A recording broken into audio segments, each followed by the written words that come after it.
ঈশ্বরের সন্তানেরা আবার তাঁর অবাধ্য হল।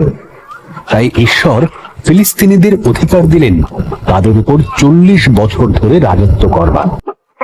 তখন তিনি শিমশন নামের একজন পুরুষকে নির্বাচন করলেন তাদেরকে উদ্ধার করার জন্য। একজন স্বর্গদূত শিমশনের মাকে কথা দিয়েছিলেন যে তিনি এক পুত্র সন্তানের জন্ম দেবেন। শিমশনকে ঈশ্বরের কাছে 3টি প্রতিজ্ঞা করতে হয়েছিল। সে মদ্যপান করবে না, মৃতদের ছুঁবে না, কখনো নিজের চুল কাটবে না।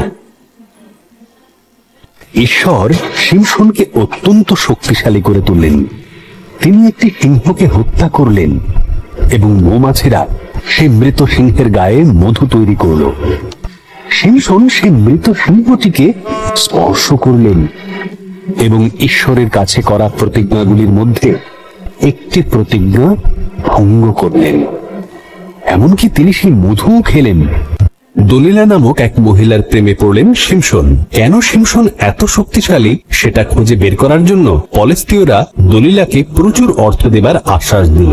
দলিলা শিমশনকে বারবার জিজ্ঞাসা করতে লাগল। শেষ পর্যন্ত শিমশন দলিলাকে বলেই দিল তার শক্তির রহস্য। যদি আমার চুল কাটা যায় তাহলে আমার শক্তিও চলে যাবে। তাই যখন শিমশন ঘুমিয়ে পড়ল, দলিলা একজন মানুষকে ডেকে পাঠালো তার চুল কেটে দেবার জন্য। শিমশনের শক্তি চলে গেল। ফিলিস্তীয়রা যখন এলো, খুব সহজেই তারা তাকে বন্দী করলো। তারা তাকে অন্ধ করে দিল।